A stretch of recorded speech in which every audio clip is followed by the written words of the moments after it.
"Can you stand by the bathroom wall so you don't ruin the wedding photos with your age?" said my new daughter-in-law, her voice dripping with false sweetness as she adjusted her veil.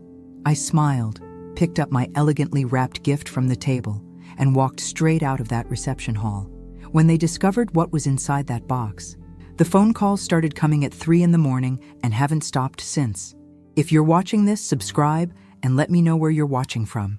Now, before you start thinking I'm just another bitter mother-in-law, let me back up and tell you how we got here. Because what happened that day wasn't just about a rude comment or hurt feelings. It was about 36 years of raising a son who apparently learned that treating people like garbage was acceptable, especially when that person was me. I'm Martha Williams, and at 64, I thought I'd seen the worst of what family could dish out. I was wrong. The wedding was supposed to be the happiest day of David's life. My son, my only child, marrying Brittany Peterson, a marketing executive with perfectly white teeth and an even more perfectly calculated smile. I'd spent months helping plan this event, writing checks for flowers, catering, and photography while living on soup and crackers to make my Social Security stretch. But standing there in my modest dress, the nicest thing I owned, listening to Brittany explain how my 64-year-old appearance would somehow taint their precious photographs, something inside me finally snapped. Not the crying, begging, pleading kind of snap, the quiet, dangerous kind. You see, 3 weeks earlier, my entire world had changed in ways no one knew about. But we'll get to that. The wedding guests barely looked up as I walked past their tables, my gift box clutched firmly in my hands. A few neighbors from David's childhood waved, but most were Brittany's crowd, young professionals with their smartphones already out, posting photos of the gorgeous couple to social media. David was at the head table, laughing at something his best man was saying. He didn't even notice his mother leaving his wedding, didn't see the tears I refused to let fall or the way my hands shook as I pushed open those heavy reception hall doors. The parking lot was nearly empty now, just a few late guests hurrying inside. I stood there for a moment, breathing in the cool evening air, listening to the muffled sound of celebration behind me. 36 years of sacrifices, of putting my son first, of believing that unconditional love would eventually be returned.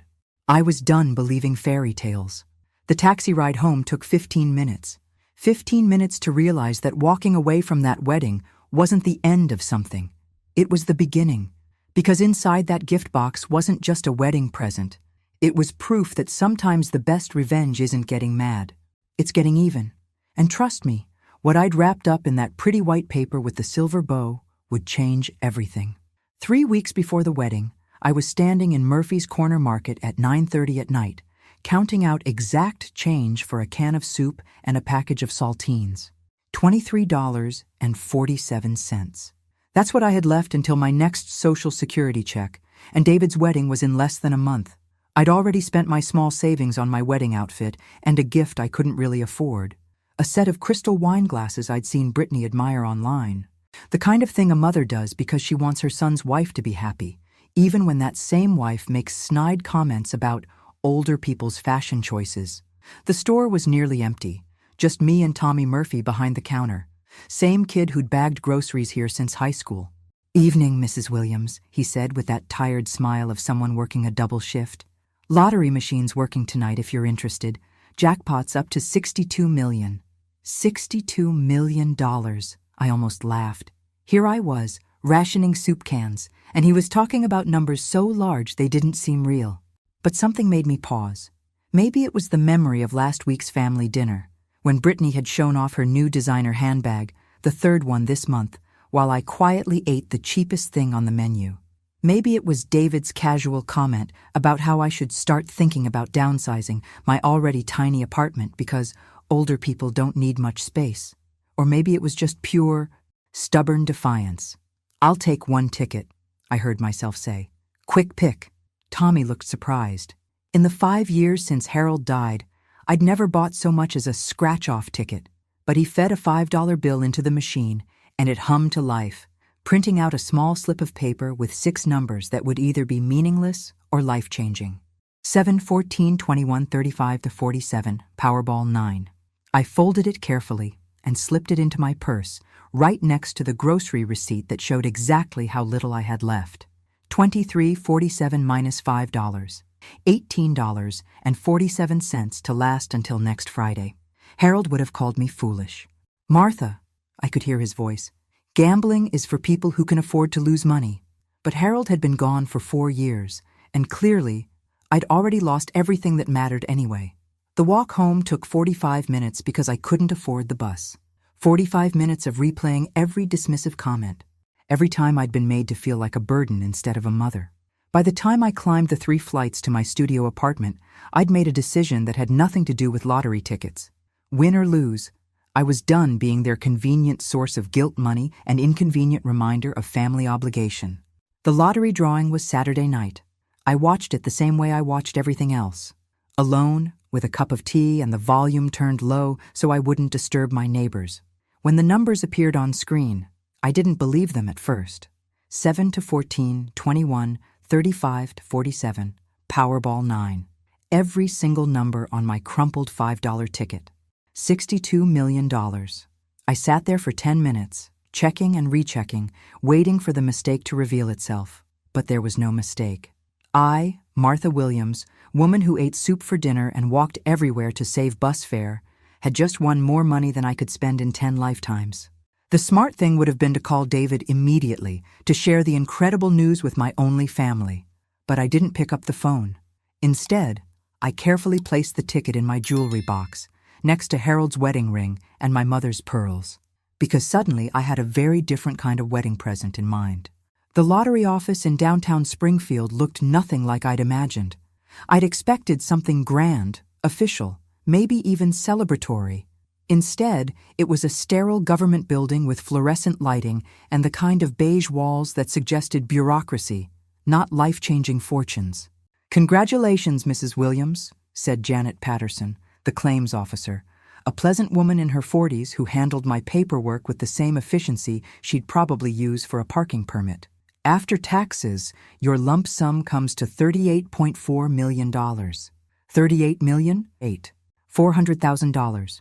Even reduced by taxes, the number was still impossible to comprehend. I signed documents, provided identification, and listened to explanations about direct deposit and financial planning services. Janet was patient, professional, and completely unaware that she was processing the claim of a woman who'd been eating peanut butter sandwiches for dinner just a week ago. "Now," she said, sliding a business card across the desk, "I strongly recommend speaking with a financial advisor before making any major purchases or decisions. This amount of money can be overwhelming, and we see people make choices they later regret." I nodded politely, but my mind was already made up. I'd had 4 sleepless nights to plan exactly how I wanted to handle this windfall, and overwhelming wasn't the word I'd use.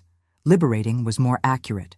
My first stop was Westfield Financial, where I opened accounts and arranged for electronic transfers. My second stop was Henderson Real Estate, where I'd spotted a "for sale" sign that had caught my attention during my long walks around town. The oceanfront property on Lighthouse Drive? Beverly Henderson raised her eyebrows when I mentioned my interest. "Mrs. Williams, that's a very expensive piece of real estate. The asking price is $2.8 million. I'd like to see it today, if possible." Beverly's demeanor shifted when I mentioned I was a cash buyer. Suddenly, the showing was immediately available, and her assistant could drive us out to the coast right away. The house was everything I'd dreamed of during those years of penny pinching. A sprawling contemporary home with floor-to-ceiling windows overlooking the Atlantic, 3 bedrooms, 2.5 baths, and a wraparound deck where you could watch the sunrise over the water. It had been on the market for 8 months, Beverly explained, because most buyers needed financing, and the sellers were motivated. "I'll take it," I said, standing on that deck, listening to the waves crash below. "Full asking price." Beverly blinked. "Don't you want to have it inspected? Get an appraisal? Look at comparable sales in the area?" "No need. I want to close as soon as possible." While Beverly handled the paperwork for what she kept calling the fastest sale in company history, I made 3 more stops. First, to Johnson Toyota, where I bought a reliable, sensible Camry. Nothing flashy, just dependable transportation. Then to Miller's Furniture, where I arranged for the basic necessities to be delivered to my current apartment and to the beach house once it was ready. Finally, I went to Pinnacle Bank, where I had them prepare a cashier's check for $3 million, payable to David and Brittany Williams. "This is quite a large amount," the bank manager said, triple-checking my account balance. "Are you sure about this?" "Absolutely certain." The wedding was still 2 weeks away, but my preparations were complete. David and Brittany thought they were getting crystal wine glasses from their financially struggling mother-in-law. Instead, they were getting the keys to their dream life, literally. The deed to the beach house and the check would be wrapped in that pretty white box, my wedding gift that would make their mortgage. Their financial struggles, everything they'd ever worried about, completely irrelevant. I'd spend those 2 weeks fantasizing about their faces when they opened it, about David's shock, Brittany's speechless surprise, about finally being seen as a blessing instead of a burden. I should have known better than to expect gratitude from people who'd never learned to be grateful. The morning of David's wedding, I woke up in my studio apartment with a mix of excitement and nervousness I hadn't felt in years. Today was the day I would transform from the struggling mother-in-law who pinched pennies to the generous benefactor who solved all their problems with one incredible gift. I'd rehearsed this moment for 2 weeks, imagining the joy on their faces, the tears of gratitude, maybe even an apology from Brittany for some of her sharper comments about my limited financial situation.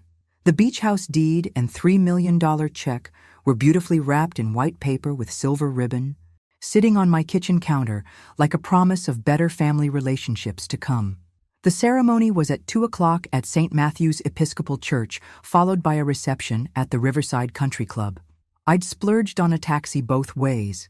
No more showing up to important events with wind-blown hair from walking or smelling like bus exhaust. David looked handsome in his tuxedo, standing at the altar with the kind of confident smile that reminded me of his father. Brittany was radiant in her designer gown, the one that cost more than I'd spent on clothes in the past 3 years combined. As I watched them exchange vows, I felt that familiar surge of maternal pride mixed with hopeful anticipation. This gift would change everything between us. The reception started beautifully. The country club was decorated with white roses and gold accents, live music, and waiters circulating with champagne and hors d'oeuvres. I found my assigned table, number 12, toward the back, with David's elderly great-aunt and a few family friends I barely knew. "Martha, you look lovely," said Mrs. Peterson, Brittany's grandmother, leaning over from the next table. "That's a beautiful dress." It was beautiful, the nicest thing I'd owned since Harold's funeral. Navy blue with subtle beading, purchased specifically for this day when I'd finally present my life-changing gift. I'd even splurged on new shoes and had my hair done professionally. The first few hours passed pleasantly enough. Dinner was served, toasts were made, and I watched my son dance with his new wife, both of them glowing with happiness. I kept glancing at the gift table, where my white box sat among dozens of others, waiting for the moment when they'd open presents and discover what their struggling mother-in-law had actually given them. That's when Brittany approached my table. She looked stunning, having changed from her ceremony gown into a sleek reception dress that probably cost more than my monthly rent. Her smile was picture-perfect as she bent down to speak to me. "Martha, could I ask you a tiny favor?" "Of course, dear. Anything for you on your special day. The photographer wants to take some family photos by the main entrance, and the lighting there is just perfect.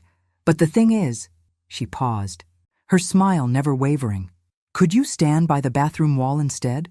I mean, with your age and everything, we're trying to keep the photos looking young and fresh for social media. You understand, right?" The words hit me like ice water. Around the table, conversation stopped. Mrs. Peterson's fork paused halfway to her mouth. Great Aunt Helen actually gasped. But Brittany's smile remained perfectly in place, as if she just asked me to pass the salt instead of essentially calling me too old and ugly for her precious photographs. "I understand perfectly," I said, my voice steady despite the humiliation burning in my chest. I stood up, walked to the gift table, and picked up my white box with its silver ribbon. Then I walked past the shocked faces, past the photographer setting up by the entrance, past my son who was adjusting his tie and completely oblivious to what had just happened. I walked out of that reception hall carrying the keys to their dream house and $3 million in cash. And for the first time in years, I felt absolutely powerful. The taxi driver kept glancing at me in the rearview mirror during the 15-minute ride back to my apartment. I suppose it wasn't every day he picked up a wedding guest, carrying a gift box, and leaving before the cake was cut. "Everything okay, ma'am?" he asked as we pulled up to my building. "You sure you don't want to go back?" "I'm exactly where I need to be," I told him, and meant it. Back in my studio apartment, I sat in Harold's old chair, the one piece of furniture I'd kept when I'd had to sell the house, and placed the unopened gift box on my coffee table. Inside were the deed to a $2.8 million oceanfront home and a check for $3 million. Outside that box was a daughter-in-law who thought I was too old and decrepit to appear in her wedding photos. The irony was almost funny. Almost. I made myself a cup of tea and waited. It was 8:30 when my phone first rang. "Mom?" David's voice sounded strained, confused. "Brittany said you left early. Are you feeling okay? Did something happen?" "I'm feeling better than I have in years, actually. But you missed the cake cutting, the bouquet toss, all of it. People were asking where you went." I sipped my tea, looking at that white box. I'm sure they were. "Mom, what's going on? You're being weird." Weird. 36 years of raising him, 4 years of being their emergency bank account and expressing the slightest independence made me weird. "David, did your wife explain why I left?" There was a pause. "She said you seemed upset about something, but she didn't know what. She feels terrible, Mom. She's worried she did something wrong. She feels terrible. She's worried. But apparently, she hadn't mentioned the part about banishing me to the bathroom wall so I wouldn't contaminate their photographs with my advanced age of 64. Tell Brittany not to worry. I'm sure she'll understand everything soon enough." "What does that mean?" "It means you should go enjoy your honeymoon, David. Congratulations on your marriage." I hung up before he could respond. The phone rang again 20 minutes later. This time it was Brittany, her voice honey-sweet with artificial concern. "Martha, I'm so sorry if I did something to upset you tonight. You know how crazy wedding days are. Everything happens so fast, and I just hate to think—" "Brittany," I interrupted gently, "did you ask me to stand by the bathroom wall so I wouldn't ruin your photos with my age?" Silence. Then, I was trying to arrange the family photos, and I thought, "You thought I was too old and unattractive to be included in your family pictures. That's not— I was just trying to organize things, and the photographer said—" "The photographer told you to hide the elderly relatives?" Another pause. "Martha, you're taking this completely wrong. I was trying to be helpful, to make sure everyone looked their best. I looked my best tonight, Brittany. I spent money I couldn't afford on a dress, shoes, and professional hairstyling so I'd be presentable for your special day. Apparently my best wasn't good enough." "Martha, please don't be so sensitive. It was just about the composition of the photos, not about you personally." Sensitive. There it was. The word that had followed me through 4 years of widowhood, every time I'd expressed hurt or disappointment at their treatment. Too sensitive when they forgot to invite me to David's birthday dinner. Too sensitive when they canceled Christmas plans at the last minute. Too sensitive when Brittany made comments about people on fixed incomes needing to adjust their expectations. "You're absolutely right," I said calmly. "I am being too sensitive. Thank you for the reminder. So you understand? And you'll come to the gift opening tomorrow? We're doing it at our place around noon." The gift opening, where they'd unwrap their crystal wine glasses and probably make some polite comment about how thoughtful I was before moving on to more expensive presents from other relatives. "I wouldn't miss it," I said. Because I wouldn't. I had 38 million reasons to be there. Sunday afternoon, I stood outside David and Brittany's rental house holding a different gift. A small box containing a key and a folded piece of paper. The original white box with the deed and check was safely locked in my bedroom closet, where it would stay until I decided what to do with it. The house was full of wedding guests who'd stayed over for the gift opening tradition. Brittany's parents, her sister and brother-in-law, a few close friends, and several relatives I barely knew. Everyone was in a festive mood, still buzzing from the previous night's celebration. "Martha!" Brittany rushed over as I entered, her smile brilliant and completely convincing. "I'm so glad you made it, and I hope you know how sorry I am about any misunderstanding yesterday. Wedding stress, you know how it is." "Of course, dear. Think nothing of it."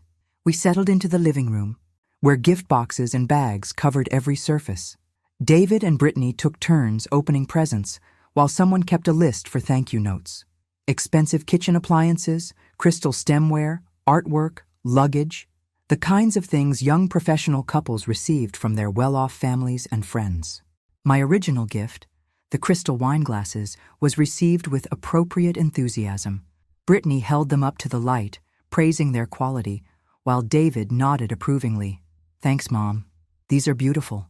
They were beautiful, and they'd cost me nearly 2 weeks' worth of grocery money.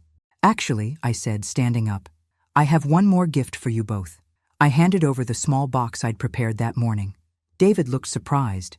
It wasn't like me to bring multiple gifts, given my limited budget, but he opened it eagerly. Inside was a single key attached to a keychain and a folded piece of paper. David held up the key, looking puzzled. "What's this to, Mom?" I cleared my throat.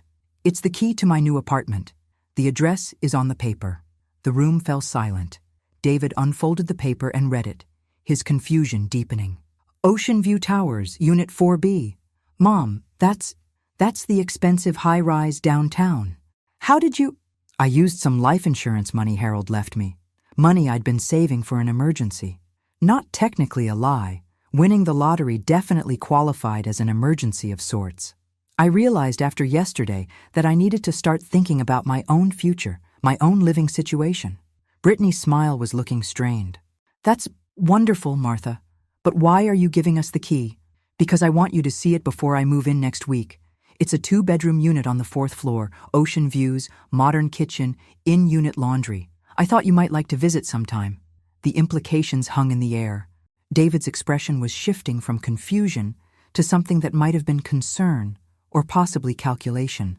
"Mom, how much did this cost?" "More than I probably should have spent, but I'm tired of living paycheck to paycheck. I decided I deserved something nice for my golden years." Brittany's sister, Kelly, was the first to break the uncomfortable silence. "Good for you, Martha. It sounds lovely." But David and Brittany weren't looking at Kelly.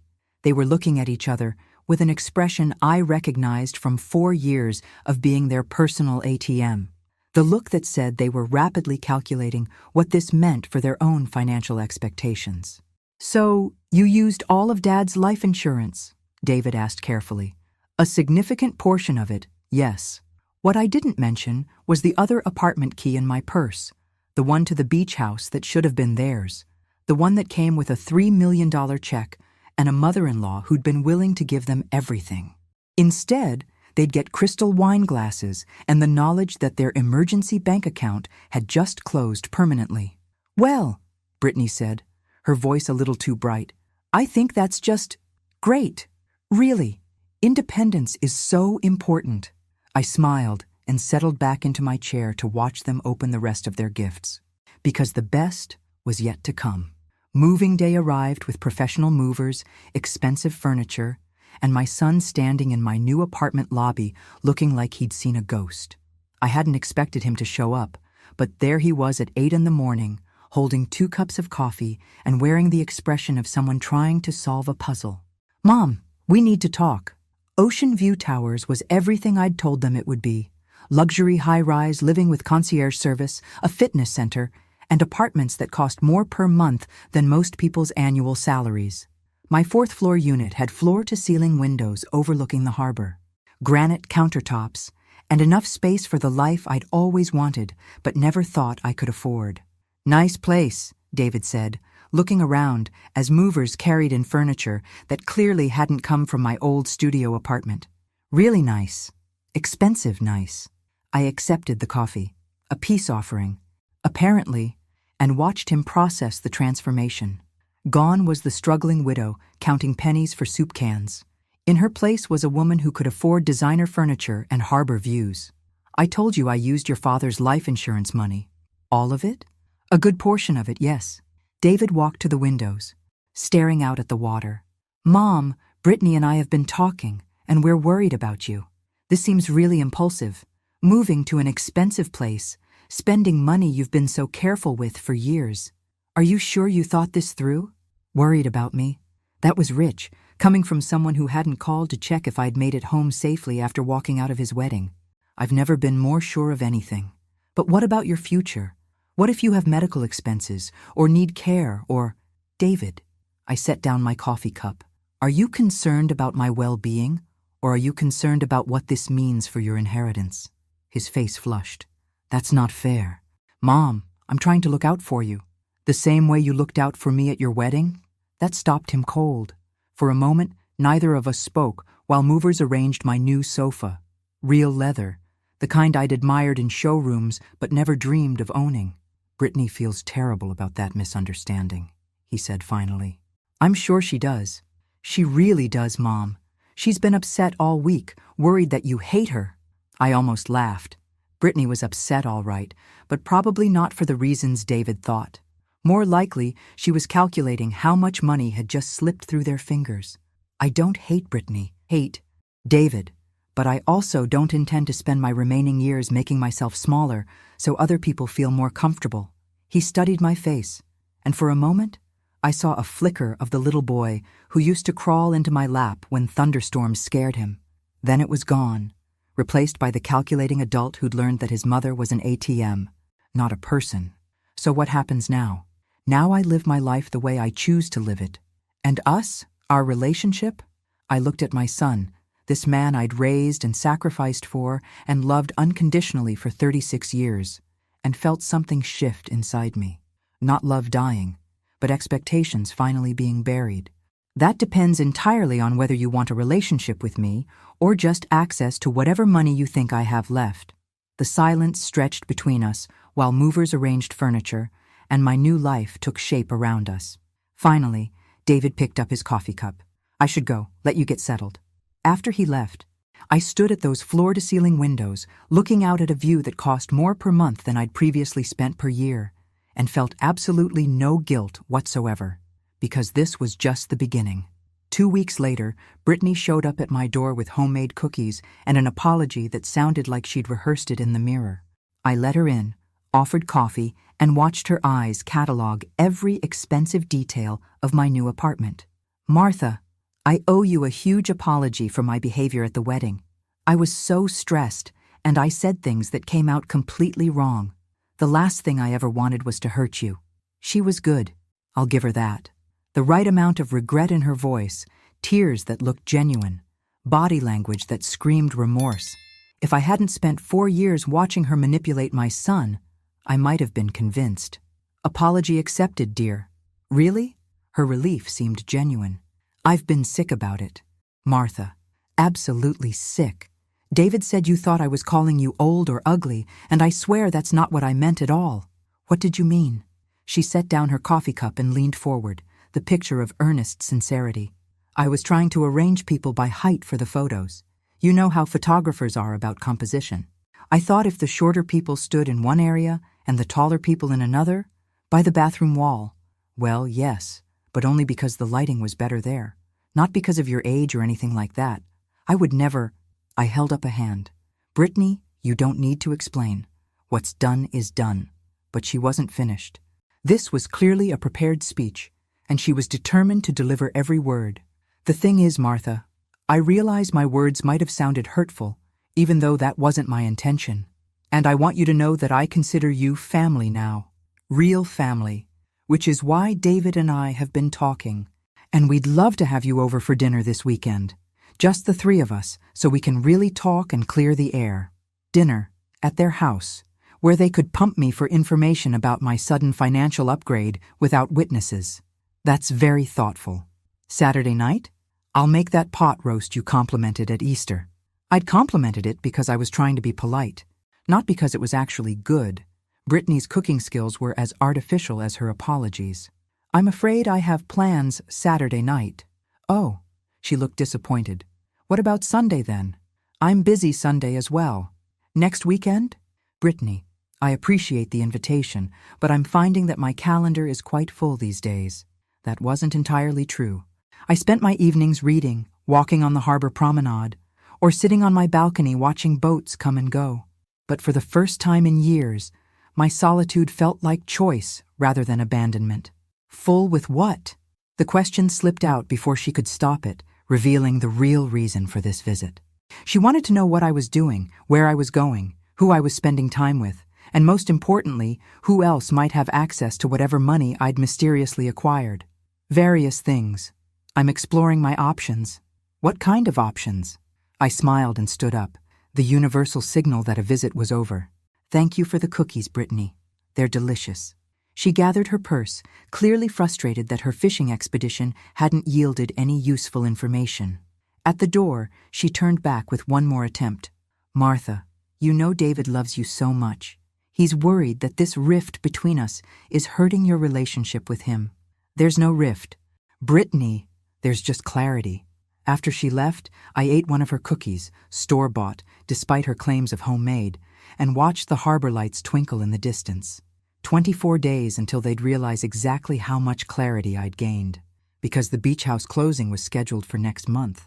And when it did, everything would become crystal clear. The private investigator's report arrived on a Tuesday morning, delivered by courier to my apartment. I'd hired Rebecca Chen the week after Brittany's visit, partly out of curiosity and partly out of self-preservation. If they were digging into my finances, I wanted to know what they might find. The report was thorough and enlightening. David and Brittany had indeed hired their own investigator to trace my sudden wealth.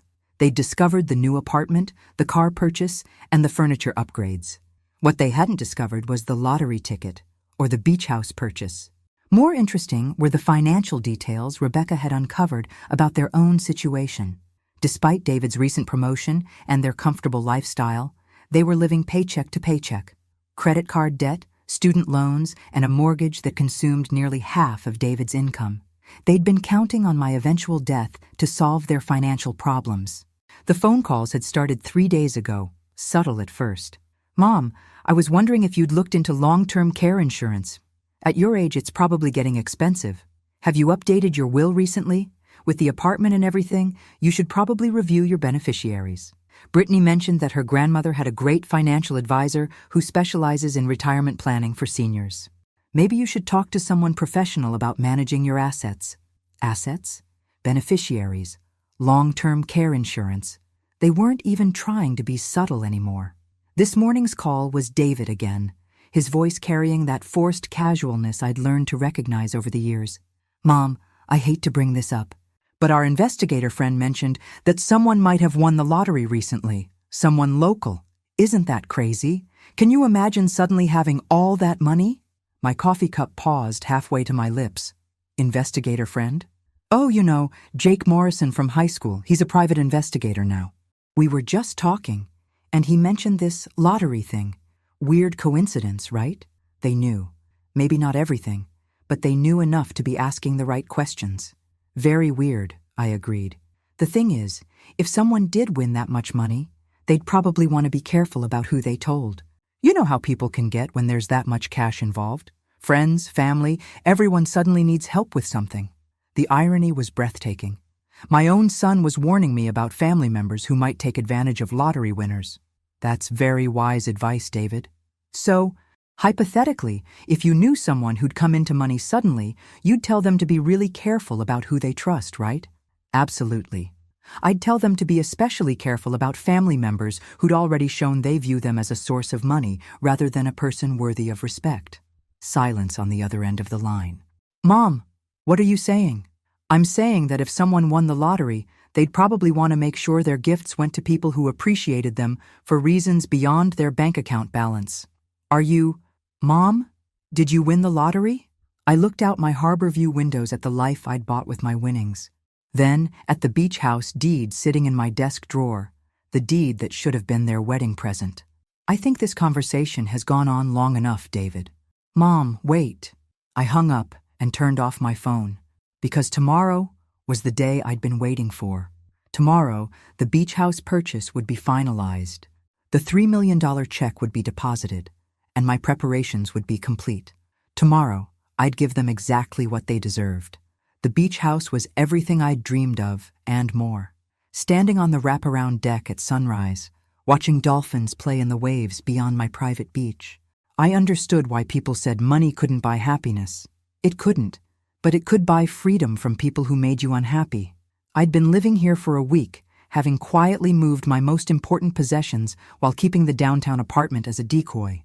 Let David and Brittany drive by Ocean View Towers, looking for signs of my daily routine. Let them wonder how often I was home, who I was seeing, what I was planning. My phone had been buzzing constantly since our last conversation. Calls, texts, voicemails that grew increasingly desperate as they realized I wasn't answering. Finally, yesterday, Brittany had shown up at the downtown apartment. According to the doorman, who'd been well compensated for his discretion, she'd waited in the lobby for 3 hours. This morning, she tried a different approach. The text message was a masterpiece of manipulation. "Martha, David is in the hospital. Please call immediately." I called the hospital directly. No David Williams admitted. No emergency room visits. Nothing. So I called her back. "Martha, thank God. David collapsed at work and they rushed him to Springfield General. Can you meet us there?" "Brittany, I just called Springfield General. David isn't there." Silence. Then, "Well, maybe they transferred him. Or maybe I misheard the name of the hospital in all the confusion." "David isn't in any hospital, Brittany." More silence. "We need to talk, Martha. Face to face. There are things you don't understand." "Such as?" "Such as the fact that you winning the lottery affects more people than just you." There it was. The mask finally slipping completely off. "How does my winning the lottery affect you, Brittany?" "Because we're family. Because we've been counting on you, planning around you being part of our financial future. Because David is your only son, and you can't just cut us out because of one stupid comment I made at our wedding." One stupid comment. Yes, one comment that I've apologized for 100 times, and you're acting like I committed some unforgivable sin. It's not fair, Martha. It's not fair to punish us forever because I misspoke one time when I was stressed. I walked to my beach view windows, watching waves crash against rocks that belong to me now. "You're right, Brittany. It's not fair to punish you for one comment." "Thank you. I knew you'd—" "Which is why I'm not punishing you for the comment." "Then what?" "I'm punishing you for thinking that comment would work, for believing you could humiliate me publicly and then manipulate me privately, for 4 years of treating me like an ATM with legs, for raising my son to believe that his mother exists to solve his financial problems. Martha, that's not... For assuming that blood relation gives you the right to my money but not the obligation to treat me with basic human decency." Her voice turned cold. Calculating. "You know what, Martha? Maybe you're right. Maybe we did take you for granted, but you need us more than we need you. You're a 64-year-old woman with no friends, no life, no family except us. What are you going to do with all that money? Sit alone in your fancy apartment until you die?" I smiled, looking out at my private beach, my infinity pool, my 3-bedroom house that should have been their wedding present. "Actually, Brittany, I have plans for the money. Big plans. Plans that were going to include you and David right up until you asked me to stand by the bathroom wall." "What kind of plans?" "The kind that would have made you very, very happy. But now you'll never know, will you?" I hung up and turned off my phone again. Tomorrow I'd turn it back on. Tomorrow I'd let them discover what they'd actually lost. But tonight I was going to sit on my deck, drink wine that cost more than their monthly mortgage payment, and watch the sunset over the ocean that belonged to me. The final call came on Saturday morning at exactly 9 a.m. I let it ring 4 times before answering, long enough to savor the moment I'd been anticipating for 6 weeks. "Mom," David's voice was hollow, defeated. "We found out about the beach house." "Did you?" "The private investigator saw the deed transfer. Lighthouse Drive, $2.8 million, cash purchase 6 weeks ago, right after you won the lottery." I poured myself coffee and walked onto my deck, where morning sun was already warming the teak furniture that had cost more than most people's cars. "Congratulations on your detective work." "Mom, please, can we just talk? Can we come over and see you? We, Brittany and me, we need to talk to you face to face." I looked out at my private beach, where waves were washing against sand that belonged to me now. "I'm afraid that's not possible." "Why not?" "Because, David, you'd have to be invited first. And people who think I'm too old and unattractive for family photographs don't get invited to my home." "Mom, that was a mistake." "No, David, a mistake is spilling coffee on someone's shirt. What happened at your wedding was a choice that revealed exactly how you and your wife view me. So what are you saying? That you're cutting us off completely? That you're going to sit in that house by yourself and pretend we don't exist?" I smiled, remembering Brittany's similar accusation about sitting alone in my apartment. They really couldn't imagine that a woman my age might have plans beyond serving their needs. Actually, I won't be alone. I'm starting a foundation for elder financial abuse. Apparently, it's more common than I realized. Adult children manipulating their parents, treating them like personal banks, isolating them from other relationships so they're completely dependent on family approval. Silence on the other end. I'm also thinking about writing a book. About what it's like to win the lottery at 64, about the relationships that change when money enters the picture, about learning to set boundaries with adult children who've forgotten how to be grateful. Mom, but here's the truly interesting part. Truly, David, want to know what your wedding present was actually going to be? What do you mean? I walked to my desk and pulled out the original gift, the white box with silver ribbon that I'd carried out of his wedding reception. Inside were the beach house deed and a cashier's check for $3 million, both made out to David and Brittany Williams. I had wrapped up the deed to this house and a check for $3 million. I was going to give you everything: the house, the money, the solution to all your financial problems. I was going to keep just enough for myself to live comfortably and give you the rest. The silence stretched so long, I thought the call had dropped. You're lying, he finally whispered. The deed is still made out to both of you.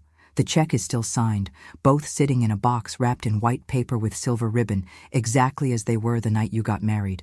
Mom, please. I was so excited to see your faces when you opened it. I imagined your joy, your gratitude, maybe even an apology from Brittany for some of her sharper comments over the years. I spent 2 weeks fantasizing about becoming the generous mother-in-law who solved all your problems with one incredible gift. We can fix this. But instead, your wife decided I was too old and ugly for your precious photographs. And you, David, you stood there and let it happen. I didn't know. You didn't know because you weren't paying attention to your mother. You were paying attention to your social media photos and your reception timeline and everything except the woman who'd raised you and sacrificed for you and was about to give you everything she had. I could hear crying now, whether David or Brittany. I couldn't tell. So here's what's going to happen. I'm keeping the house, the money, and my dignity. You're keeping the crystal wine glasses and the memory of what you chose when you had to pick between treating me with respect and treating me like furniture. Mom, wait. And David, if you're ever ready to have a relationship with me that isn't based on what I can give you financially, you know where to find me. I'll be the old woman sitting on her private beach, living her best life. I hung up and turned off my phone. Then I walked onto my deck, looked out at the Atlantic Ocean that stretched endlessly toward the horizon, and smiled. Because sometimes the best revenge isn't getting even. Sometimes it's getting everything. Thanks for listening. Don't forget to subscribe and feel free to share your story in the comments. Your voice matters.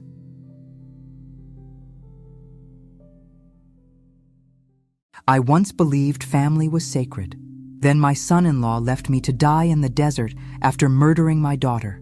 This is how I survived, uncovered the truth, and brought him to justice, one desperate step at a time. Don't forget to subscribe to the channel and comment where you're watching from.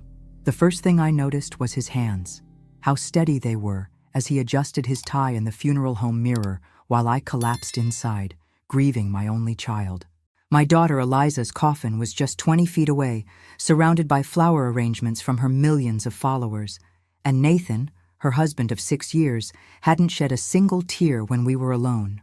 You need to eat something, Martha, he said, his voice carrying that practiced concern he'd perfected for the cameras outside. The media had swarmed the small historic church, hungry for footage of the famous lifestyle influencer's grieving family. I nodded mechanically, unable to process food or comfort or anything beyond the gaping hole where my heart used to be. Just 3 days ago, police officers had appeared at our door with news about a car accident on Eagle Mountain. The brakes failed, they'd said. She died instantly. I'll manage, I whispered, clutching the locket containing Eliza's childhood photo. Something in Nathan's eyes flickered. Annoyance? Before his camera-ready compassion returned. As mourners filed in, I retreated to a quiet hallway, desperate for air. That's when I heard it. Nathan's voice, sharp and urgent, coming from a side room. We stick to the plan. She's starting to ask questions about the accounts. A deeper voice responded. Too many people around. We'll discuss later. I froze as the door opened. Nathan emerged with a broad-shouldered man I'd never seen before. Both stopped abruptly when they saw me. "Martha, how long have you been standing there?" Nathan's voice rose an octave.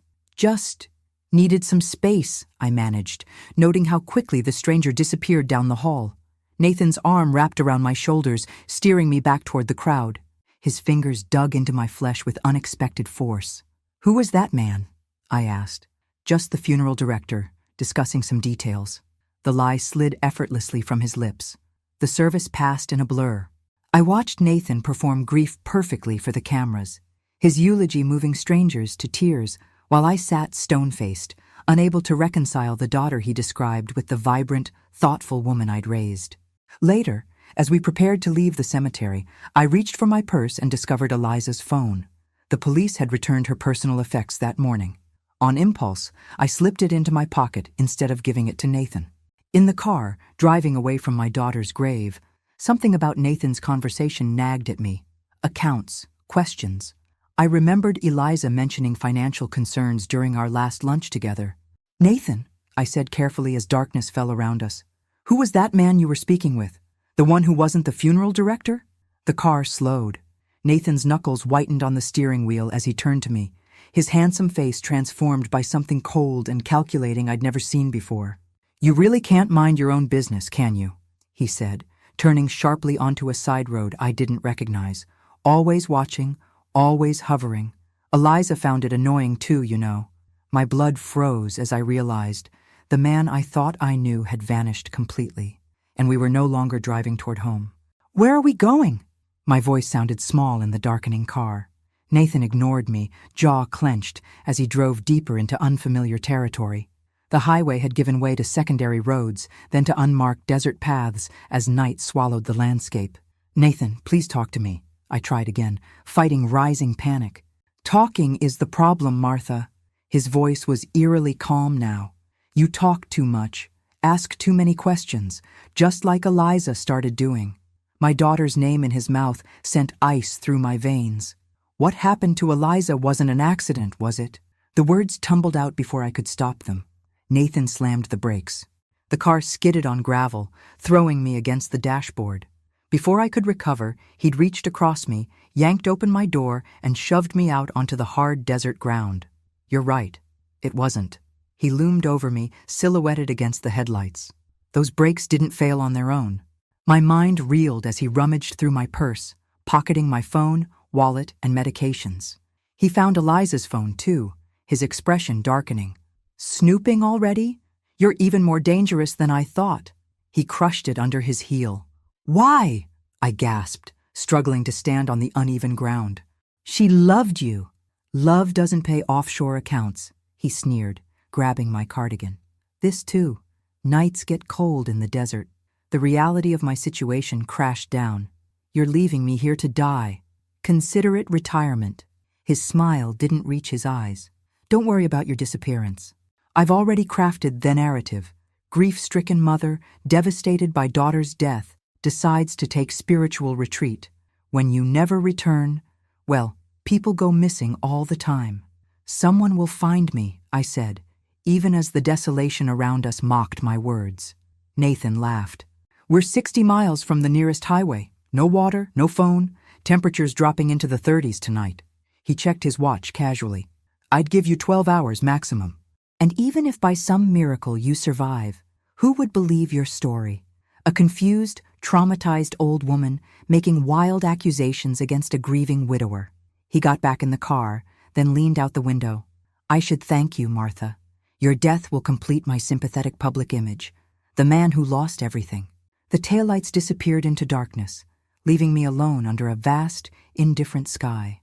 My thin dress fluttered against my legs as the temperature plummeted. Distant thunder promised rain. I sank to my knees, overwhelmed by the double blow. My daughter murdered, myself left to die. Then my fingers touched something in my dress pocket, the locket with Eliza's photo. "I won't let him win," I whispered to her image, struggling back to my feet. Somewhere in this darkness was survival, and beyond that, justice. I had to find both. I oriented myself toward the faint glow of lights on the horizon and took my first painful step forward. The desert night closed around me like a freezing vice. Each step became a negotiation with my aging body as cold seeped into my bones. My funeral heels, absurd now, broke within the first mile. I tore strips from my slip to bind them to my feet, David's voice echoing in my memory. The first rule of survival is adaptation, Martha. My late husband had been an avid outdoorsman, dragging me on countless wilderness trips I'd complained about. Now his lessons bubbled up from some deep reservoir of memory. Follow downhill water paths, I muttered through chattering teeth. They lead to civilization. When rain began, gentle at first, then driving, I found shelter beneath a rock outcropping. The darkness was absolute now, the distant lights I'd been following obscured. Terror threatened to overwhelm me as I huddled against the stone. This is how I die, I thought, while Nathan inherits everything. Then Eliza's face flashed in my mind. Not the polished influencer with millions of followers, but my little girl who once broke her arm climbing too high and refused to cry when they set the bone. "Mom, being afraid doesn't help," she'd said then. "Doing something does." I forced myself to think. Nathan believed my age made me helpless. I would prove him wrong. I gathered what I could, branches, dry brush protected by the overhang, and built a makeshift windbreak. I removed my sodden pantyhose and wrung them out, knowing wet clothing accelerated hypothermia. Every action was deliberate, each movement a defiance against the fate Nathan had planned for me. When dawn finally broke, I emerged stiff and exhausted, but alive. The storm had passed, revealing a transformed landscape. Water gathered in natural depressions, and I drank cautiously, remembering David's warnings about drinking too quickly after dehydration. I oriented myself again and continued walking, my improvised shoes disintegrating. By midday, the sun had become an enemy, beating down mercilessly. My lips cracked, my vision blurred, but I refused to stop. When I finally spotted the dilapidated service station, I thought it was a mirage. I staggered the final 100 yards, collapsing against the dusty gas pump as a weathered man in his 70s emerged from inside. "Jesus Christ!" he exclaimed, rushing forward. "Lady, what happened to you?" His name was Ray, I learned as he helped me inside. A Vietnam veteran who'd retreated from civilization years ago, he regarded me with wary kindness as he provided water, beef jerky, and a threadbare blanket. "Family dispute," I managed, unsure how much to trust this stranger. I was left on the road. Ray's eyes narrowed, taking in my funeral attire, now filthy and torn. "Wouldn't be the first time someone got abandoned out here," he said, "though usually not someone like you." He offered his phone, an ancient landline. My fingers trembled as I realized I couldn't remember a single number. All my contacts had been in my cell phone. The only number I knew by heart was Eliza's. "Only works for local calls anyway," Ray said, noticing my distress. "Station's 20 miles from anywhere. Bus comes through once a week on Thursdays." As night fell again, Ray offered the back room with its narrow cot. Through the window, I watched another storm rage across the desert, the same storm that would have killed me without Ray's intervention. "Why would someone leave an old woman to die?" Ray asked from the doorway. I looked up at him, making a decision. "Because I know he murdered my daughter," I said. "And he thinks no one will believe me." Ray's weathered face hardened. "Try me," he said, pulling up a chair. "The sheriff thinks I'm just a confused old lady," I said bitterly, 2 weeks later. Ray and I stood outside the Baker City Sheriff's office, watching Sheriff Walters through the window as he spoke on the phone. With Nathan, undoubtedly. Ray spat on the ground. "Bastard bought your story hook, line, and sinker." I'd spent 14 days at Ray's station, helping with customers, sleeping in the back room, and planning my next move. In return for my work, Ray had paid me enough for the bus fare and new clothes from his limited stock. Jeans, a flannel shirt, and work boots that fit surprisingly well. When we'd finally made it to Baker City, I'd gone straight to the sheriff, only to watch his initial concern transform into skepticism as my story unfolded. "Let me get this straight," Sheriff Walters had said. "You believe your son-in-law murdered your famous daughter by tampering with her brakes, then tried to kill you by abandoning you in the desert?" "It's the truth," I'd insisted. His call to Nathan confirmed what I'd feared. Through the office glass, I'd watched Walter's expression soften as he listened, nodding sympathetically. Now, outside, Walters approached us with practiced professional concern. "Mrs. Reynolds, your son-in-law is very worried about you. Says you've been through a terrible trauma losing your daughter, that you left for a spiritual retreat, and he's been searching frantically." "That's a lie," I said flatly. Walters sighed. "He's organizing search parties, Mrs. Reynolds. Your face is on missing persons bulletins across 3 states. He sounds genuinely concerned." "He's covering his tracks," I countered, but I could see the sheriff had made up his mind. "I can arrange transport back to Portland," he offered. "She'll stay with me for now," Ray interrupted. "Got a spare room. She can work at the station until she figures things out." As we walked away, a newspaper headline caught my eye. "Widower of famous influencer organizes search for missing mother-in-law." The photo showed Nathan, eyes appropriately sad, distributing flyers with my face on them. "He's building his alibi," I whispered, "making me exactly what he said. A confused old woman no one will believe." Back at Ray's truck, I leaned against the door, momentarily overwhelmed. "What now? I can't go home. He'll finish what he started." Ray scratched his gray stubble. "First rule of war, know your enemy. Second rule, gather intelligence." "I'm not a soldier," I objected. "Neither was I before Vietnam," Ray countered. "But I learned fast. You will too." That night, in Ray's small house behind the service station, we plotted my resurrection. I needed documents, money, and most importantly, evidence. "Nathan thinks I'm dead or as good as," I said, spreading a map on the kitchen table. "That's my advantage. He won't be looking for a ghost." "What kind of evidence would prove he killed your daughter?" Ray asked. I remembered Nathan's secretive phone calls, his nervousness before the funeral, the mysterious man he'd been arguing with, financial records, phone records, and I need to find out who that man was at the funeral. "Big job for 2 old folks," Ray observed. I looked up from the map, something hardening inside me. "Nathan thinks my age makes me harmless. That's his mistake. What's the plan then?" "I need to get back to Portland without being recognized. I need to contact Eliza's lawyer. She mentioned changing her will recently. And I need to access Eliza's accounts." Ray nodded slowly. "Changing your appearance is easy enough. Rest will be harder." I touched the locket around my neck, the only possession Nathan hadn't taken from me. "He killed my daughter for money, then left me to die. I don't care how hard it is. I'm going to make him pay." "Revenge?" Ray asked quietly. "Justice," I corrected, meeting his gaze. "There's a difference. He's everywhere," I whispered, sinking lower in the passenger seat of Ray's truck. 2 months after my desert abandonment, we'd finally made it to Portland. The city was plastered with missing person posters bearing my face. Digital billboards flashed my image at major intersections. Local news vans were parked near my former home, where Nathan occasionally emerged to give tearful updates on the search. "Bastards running a full media campaign," Ray muttered, navigating cautiously through my old neighborhood. My disguise was simple but effective. Hair dyed gray instead of its natural white, cut into a short style I'd never have chosen before. Thick framed glasses, different clothes, and most importantly, a changed posture. I'd practiced for weeks, transforming from the straight-backed former teacher into a woman who hunched slightly, who moved with hesitant steps. "That's Diane's house," I pointed to a blue Craftsman 2 doors down from my former home.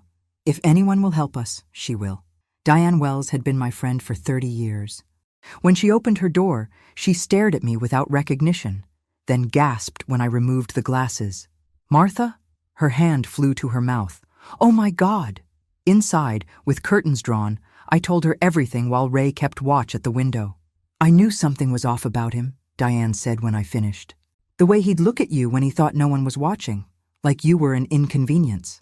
"I need access to Eliza's emails," I explained. "Her accounts.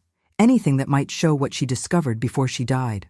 Diane's fingers flew across her laptop keyboard. She made me an emergency contact on several accounts. Said it was just in case. I never thought. Within an hour, we'd uncovered alarming emails. In the weeks before her death, Eliza had questioned Nathan about unexplained financial transfers. In one message to her financial advisor, she'd written, "Found some concerning discrepancies in our joint accounts. Nathan says it's for investment opportunities, but the timing seems suspicious. And most damning, an email to her lawyer Jennifer Moore just 3 days before the accident." Need to discuss changes to my will ASAP. Found something that changes everything. Don't tell Nathan I'm coming to see you. Jennifer, I breathed. She must know what Eliza discovered. You can't just walk into her office, Diane warned. Your face is everywhere. I have to risk it, I insisted. She's the missing piece. That evening, using Diane's secure phone, I called Jennifer's private line, which Eliza had saved in her contacts. Jennifer Moore, a cautious voice answered. This is Martha Reynolds, I said. Eliza's mother. Silence then. Mrs. Reynolds, everyone's looking for you. Nathan Parker has been on every... Nathan tried to kill me, I interrupted, after he murdered my daughter. Another long pause. These are serious accusations. I need to know what Eliza told you before she died, why she changed her will. I can't discuss this over the phone, Jennifer finally said. If you're really Martha Reynolds, come to the parking garage below my office tomorrow at 9 a.m., level P3, space 42. Come alone. I hung up, heart pounding.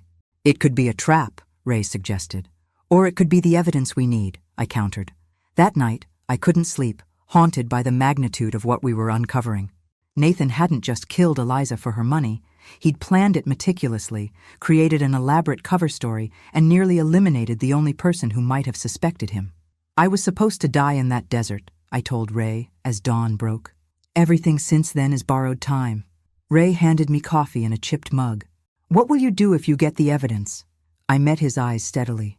Make sure Nathan spends the rest of his life in prison. And after? The question caught me off guard. I'd been so focused on justice, on survival, I hadn't thought beyond it. I don't know, I admitted.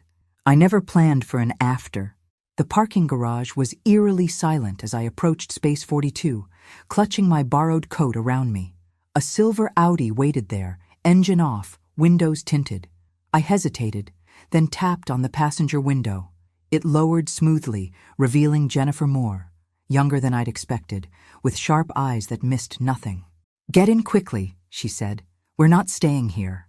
As we drove, Jennifer verified my identity with questions only the real Martha Reynolds would know. Satisfied, she steered toward the waterfront. When Eliza came to see me 5 days before her death, she was scared, Jennifer began, parking far from other cars. She'd discovered Nathan had been systematically draining their accounts for months, moving money offshore. Millions, not thousands. My hands trembled in my lap. Why didn't she confront him? She did, privately. He gave excuses about investments, tax strategies. She pretended to accept it while gathering evidence. Jennifer reached into her briefcase and withdrew a sealed envelope. She knew it was dangerous. That's why she changed her will and left this for you. I opened it with unsteady fingers. Inside was a USB drive and a handwritten note in Eliza's flowing script. Mom, if you're reading this, something's happened to me. Nathan isn't who we thought. The enclosed drive contains everything. Account numbers, transfers, recordings from our home security system that I've been backing up to a private server. I was going to leave him next week. I'm so sorry for bringing him into our lives. I love you. Be careful. Tears blurred my vision. Recordings? Jennifer nodded grimly. Eliza installed hidden cameras after she got suspicious. The footage is automatically uploaded to a secure server. She gave me access codes for you just in case. We drove to an internet cafe in a part of town where I wouldn't be recognized. With Jennifer guiding me, I logged into Eliza's private server. The most recent folder contained dozens of video files from hidden cameras throughout their home. I clicked on one from the week before Eliza's death. Nathan appeared on screen in his home office, speaking to someone on speakerphone. The brake line has to look like it failed naturally. That curve on Eagle Mountain is perfect. Steep, no guardrails, rarely used except by locals. A voice responded, This is murder, Nathan. It's a business opportunity, Victor. 500,000 now, another 500 when it's done, and I have full access to the accounts. My hand flew to my mouth, stifling a cry. Nathan continued on screen. After she's gone, the old lady becomes the next problem. She asks too many questions. I shut the laptop, unable to watch more. That's the man from the funeral, I whispered. Victor. Jennifer's face was pale. This is beyond what I imagined. We need to take this to the police immediately. I shook my head. They won't believe me. Nathan's created this narrative of a grieving, mentally unstable mother-in-law. We need more, something that can't be dismissed as manipulated evidence. What are you thinking? Jennifer asked. We need Nathan to incriminate himself, I said slowly. And I know exactly how to make that happen. That's incredibly dangerous, Jennifer protested. He's already tried to kill you once. I met her eyes steadily. My daughter left me this evidence, knowing it might put her in danger. I won't waste her sacrifice. As we left the cafe, a breaking news alert flashed on a nearby television. Nathan stood at a podium, tears glistening perfectly for the cameras. It's been 2 months since my beloved mother-in-law disappeared. Today, I'm doubling the reward for information on her whereabouts. His performance was flawless, the grieving widower now facing another tragic disappearance. Only I could see the calculated ambition behind his eyes, the satisfaction of a man who believed he'd eliminated all obstacles. He thinks he's won, I said quietly. That's exactly why he'll lose. Are you absolutely certain about this? Michael Grayson asked, his ex-detective's eyes evaluating me from across Diane's kitchen table. The retired Portland homicide investigator had been skeptical when Diane first contacted him, but the evidence had quickly convinced him. Nathan killed my daughter and tried to kill me, I replied, my voice steady. Now he's living in her house, spending her money, and building a public image as the grieving husband. Yes, I'm certain. It had been 3 weeks since meeting Jennifer, and our team had grown. Michael had used his police contacts to identify Victor Reyes, a mechanic with a history of insurance fraud. Jennifer had discovered that Nathan was accelerating his plans, preparing to sell the house and other assets. The trap needs to be perfect, Michael emphasized. This kind of narcissist is dangerous when cornered. Ray leaned forward. Walk us through it again. I laid out the plan we'd refined over countless late-night sessions. First, an anonymous email to Nathan with just enough evidence to rattle him, but not enough to send him running. We suggest a meeting at the Riverside Cafe, public enough for safety, private enough for conversation. You'll be wearing a wire, Michael added. I've spoken with Detective Thompson from Financial Crimes. After seeing the evidence, she's willing to provide official support. Nathan believes I died in the desert, I continued. Seeing me alive will shock him, hopefully enough to make mistakes. I'll confront him with what we know, guide the conversation toward his confession. And if he runs? Ray asked. There will be plainclothes officers positioned throughout the cafe, Michael assured him. He won't get far. Jennifer spread financial documents across the table. We've built an ironclad case for the fraud charges. The recordings provide circumstantial evidence for Eliza's murder, but a confession would seal everything. I touched the locket at my throat, my talisman through this nightmare. Nathan is arrogant.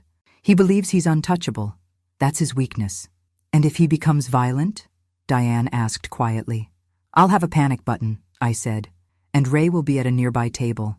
Damn right I will, Ray confirmed.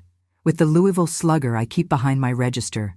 The next morning I stood before Diane's bathroom mirror, transforming myself back into Martha Reynolds. I removed the gray dye from my hair, returning it to its natural white. I straightened my posture, becoming again the teacher who'd commanded classrooms for 40 years. This disguise is the true Martha, I murmured, not the one Nathan thinks he killed. Michael entered the final touches on the anonymous email, while Jennifer triple-checked the recording equipment. Detective Thompson arrived to brief us on the police positioning. We're dealing with a calculating killer, she warned. Don't underestimate him. As I prepared to leave, Ray handed me something small and metal. My lucky compass, he explained gruffly. Brought me home from Vietnam. It'll bring you home today. I slipped it into my pocket beside Eliza's locket. I'm not afraid anymore, I realized aloud. I was terrified in the desert, terrified when I realized what Nathan had done. But now you're the hunter, not the hunted, Ray finished for me. In the car heading toward the cafe, I watched Portland pass by, the city where I'd taught generations of students, raised my daughter, built a life. Somewhere in those streets, Nathan was receiving our email, perhaps already planning how to silence this new threat. He had no idea the threat was a ghost, the woman he'd left to die, returned to ensure justice. Ready? Michael asked as we parked. I thought of Eliza, of the desert night, of everything that had brought me to this moment. I've been ready since I took my first step away from where he abandoned me, I answered. The Riverside Cafe hummed with lunchtime conversations as I sat at the corner table, hands folded calmly despite my racing heart. Ray was positioned 3 tables away, Michael and Detective Thompson monitoring from an unmarked van outside. When Nathan walked in, the change in him was striking. The polished, camera-ready widower had given way to someone haggard and suspicious, eyes darting around the cafe. When he spotted me, genuine shock froze him mid-step. "Hello, Nathan," I said as he approached. "You look like you've seen a ghost." He recovered quickly, sliding into the seat opposite me with a practiced smile that didn't reach his eyes. "Martha, thank God you're alive. Everyone's been so worried." "Stop," I interrupted. "We're past that performance now." His smile faltered. "I don't understand. Where have you been? Why didn't you contact anyone? The search parties have been looking for months." "Search parties you organized for someone you left to die in the desert," I replied evenly. Nathan's expression hardened. "You're confused, Martha. The grief, the trauma of losing Eliza. We know everything, Nathan." I placed copies of the financial documents on the table. The offshore accounts, the altered will, Victor Reyes. At Victor's name, Nathan's face drained of color. His eyes flicked toward the exit. "Running won't help," I continued. "These are copies. The originals, along with the recordings of you discussing my daughter's murder, are already with people who know what to do if anything happens to me." Nathan leaned forward, voice dropping to a threatening whisper. "Recordings? You're bluffing. October 15th, your home office, 8:42 p.m. You told Victor the brake line had to look like it failed naturally, and that curve on Eagle Mountain was perfect." For an instant, naked panic flashed across Nathan's face before his mask returned. "Those recordings would never be admissible. Illegal surveillance." "Maybe not," I conceded. "But they led us to Victor. But he's not as loyal as you might hope." "What do you want?" Nathan hissed. "Money? Is that it?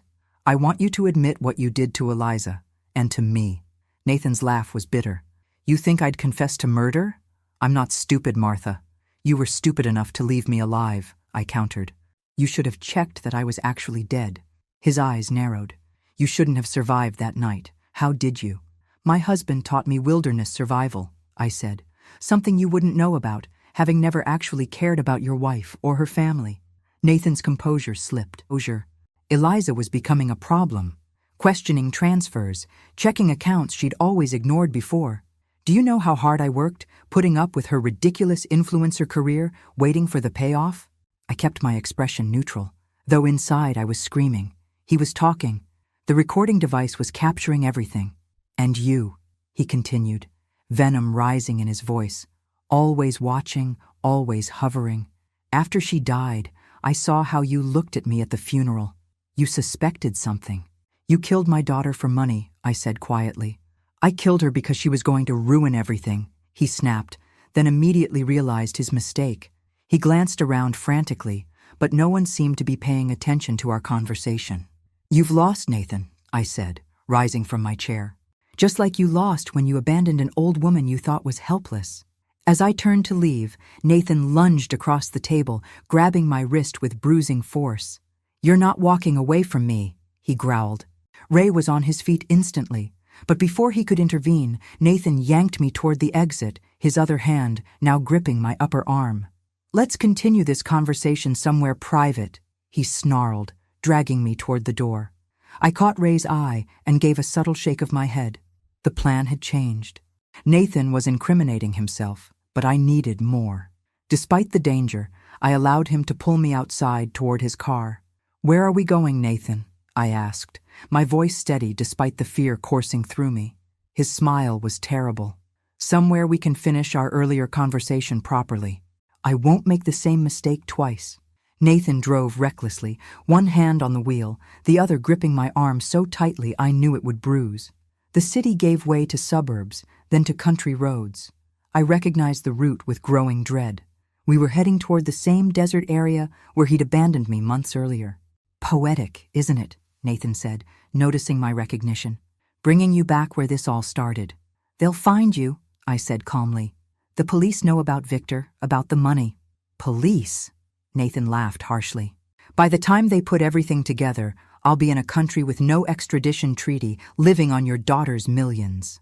The recording device Jennifer had given me was still active, capturing every word. I needed to keep him talking.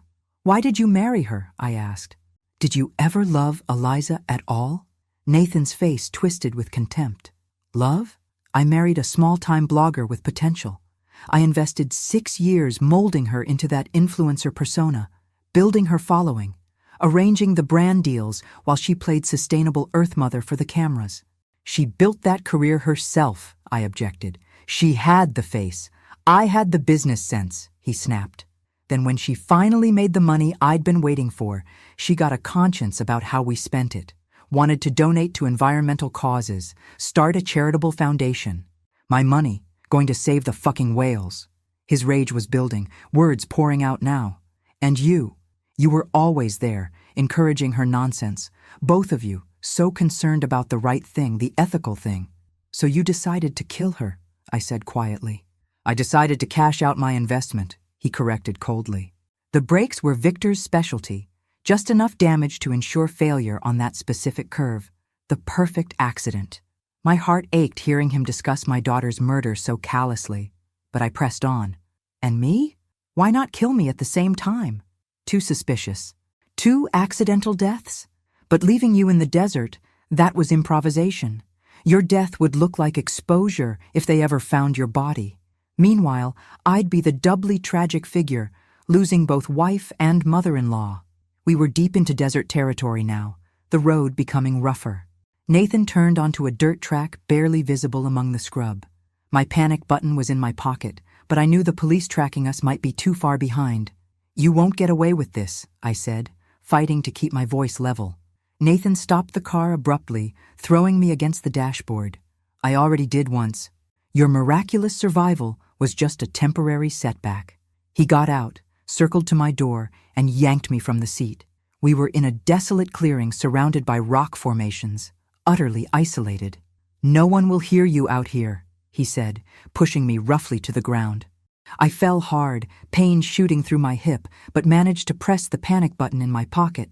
Nathan loomed over me, a disturbing calm settling over his features. "You know what I realized when I left you here the first time, Martha? How easy it is to eliminate problems. One moment you exist, the next." He snapped his fingers. "Is that how you felt when you killed my daughter?" I asked, fighting to remain conscious as pain radiated through my body. "Eliza was a business decision," he said coldly. "You're just a loose end." "And Victor? Is he a loose end too?" Nathan's eyes narrowed. Victor was paid well to disappear. "Not well enough," I countered. "He's talking to the police right now." "You're lying," Nathan hissed, but uncertainty flickered across his face. "The police have everything. The financial records, the recordings, Victor's testimony. It's over, Nathan." He lunged forward, grabbing my throat. "Nothing is over until I say it is." As his fingers tightened around my neck, distant sirens pierced the desert silence. Nathan froze, then yanked me up as a human shield. "How?" he demanded, watching police vehicles approaching on the dirt road. I smiled despite the fear. "You thought you abandoned an old woman to die alone. Instead, you created the witness who would destroy you. Put your hands where we can see them and release the woman." The officer's voice boomed through a megaphone as patrol cars surrounded us, kicking up dust clouds in the desert clearing. Nathan's arm tightened around my throat. "Stay back or I'll kill her," he shouted, dragging me backward toward the rocky outcropping behind us. Detective Thompson emerged from the lead vehicle, weapon drawn. "It's over, Parker. We heard everything. The confession is recorded." Nathan's breath came in ragged pants against my ear. "This is your fault," he hissed. "You should have died in the desert like you were supposed to." My hip throbbed from the fall, but adrenaline kept me alert. I watched the officers spreading out, trying to find angles. I needed to give them an opportunity. "Nathan," I said calmly, "you're just making it worse." "Shut up," he snarled, but I could feel the tremor in his grip. The confident manipulator was crumbling as his carefully constructed world collapsed. "You know what Eliza told me before she died?" I continued softly. "She suspected something wasn't right with the accounts. She was planning to leave you." "Lies!" His arm jerked tighter, nearly cutting off my air. "She knew, Nathan. My brilliant daughter figured you out. That's why you had to kill her. Not for the money, because she saw through you. I said, shut up. Nathan shoved me roughly to the ground and reached into his jacket. Everything happened in a blur. Officers shouting, Ray's voice among them, the crack of a gunshot. I curled instinctively, expecting pain, but it was Nathan who cried out, clutching his shoulder as he collapsed. Officers swarmed forward, securing him as Detective Thompson rushed to my side. Are you hurt, Mrs. Reynolds? Just my hip, I gasped as she helped me to my feet. Is he? Shoulder wound, she confirmed. He'll live to stand trial. As they handcuffed Nathan, he locked eyes with me from the ground, blood seeping through his designer shirt. No one will believe you, he spat. I'm the grieving husband, the concerned son-in-law. You're just a confused old woman. Detective Thompson yanked him roughly to his feet. The recording device caught everything, Mr. Parker. Your confession to killing Eliza Reynolds, the admission that you left her mother to die in the desert, your financial motives. It's all admissible evidence now. Nathan's face contorted with rage as reality sank in. This isn't over, Martha. Ray appeared at my side, supporting my weight. Looks pretty over to me, son. As officers led Nathan to a patrol car, I watched him, diminished now, ordinary without his charm and calculation. The monster who had haunted my existence reduced to a handcuffed, bleeding man in the back of a police cruiser. I need to sit, I murmured, suddenly exhausted. Ray helped me to a boulder, his weathered hand steady on my arm. You did it, Martha. You got him. Detective Thompson approached with my recording device. Textbook confession, she said admiringly. Most people wouldn't have had the courage to keep him talking like that. Most people haven't watched their child be buried, I replied softly. The desert stretched around us, the same landscape that should have been my grave, the same stones and sand that had witnessed my first desperate steps toward survival now witnessed the completion of that journey. What happens now? I asked Thompson. Now we build the case. With the recording, Victor's testimony, the financial evidence, and Jennifer's documentation of the altered will. It's solid.